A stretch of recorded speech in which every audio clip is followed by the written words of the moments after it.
The rugby world is once again looking towards South Africa, and for good reason.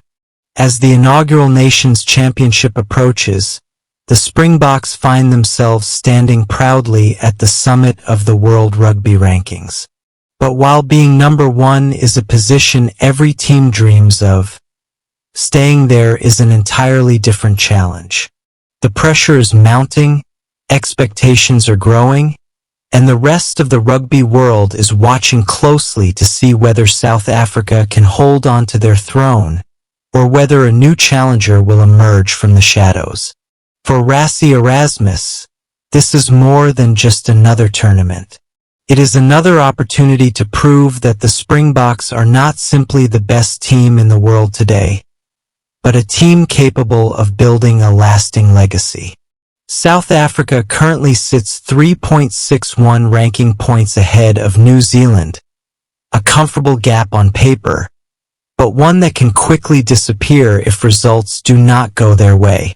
Every tackle, every try, and every decision in the coming weeks could have a major impact on the rankings.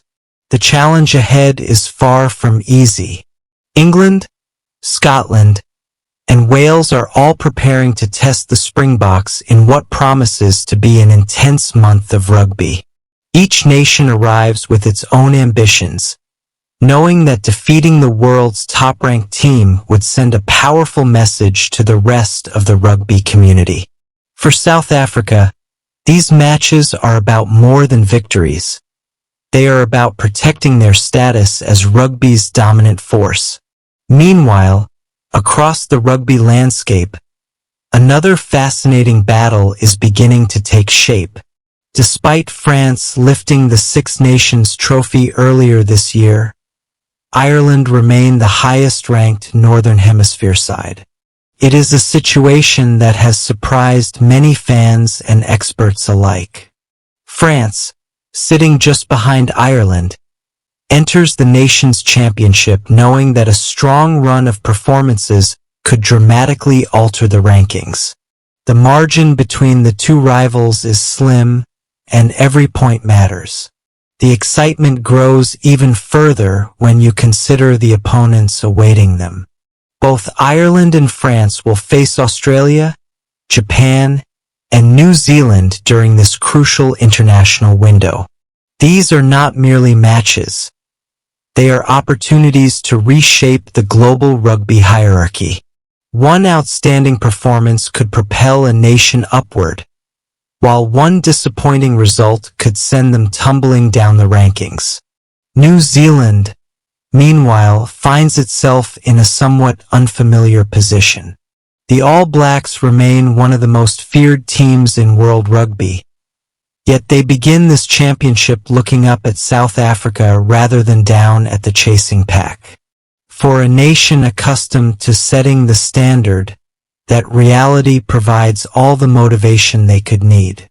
Every All Black supporter knows that their team will be desperate to close the gap and reclaim rugby's most prestigious position. Further down the rankings, another intriguing battle is unfolding.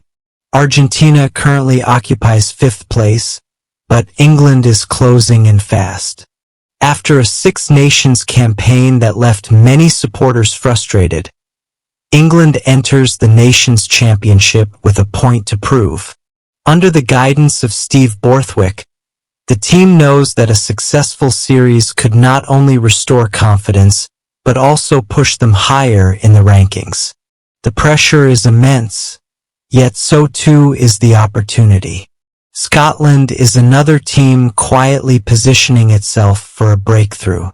Sitting just behind England, the Scots know that a few strong performances could see them leapfrog their rivals. In modern rugby, the margins are incredibly small, and a single result can alter the entire landscape. Scotland's supporters believe their team is ready to take the next step, and the coming weeks could determine whether those hopes become reality. Australia, Fiji, and Italy complete the current top 10, but none of them can afford complacency. Every nation is aware that the rankings remain fluid, particularly during a packed international schedule. One winning streak can change everything. One upset can rewrite the story entirely.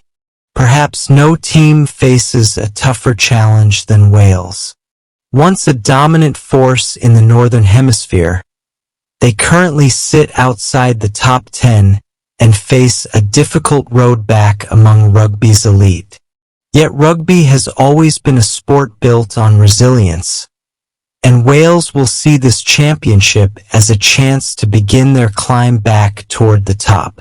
At the same time, Japan and Georgia are waiting for any opportunity to narrow the gap, making every match increasingly significant. Beyond the rankings themselves, another major development is adding an extra layer of intrigue to the tournament. World Rugby has announced a significant change to its ranking system, removing the long-standing home weighting factor from both the men's and women's rankings. Beginning on July 1, 2026, teams will compete under a revised system that many believe will create a fairer reflection of international performance. While the change may seem technical, its impact could be enormous. Every result from that point forward will be judged differently, potentially reshaping how nations rise and fall in the global standings. As the countdown to the Nations Championship continues, one question dominates the conversation. Can the Springboks maintain their grip on the number 1 ranking, or will one of rugby's traditional giants finally catch them? The answer will not be decided in boardrooms, statistics sheets, or ranking calculations. It will be decided on the field, where pressure creates heroes, where champions are tested, and where legacies are forged. For now, South Africa stands alone at the top.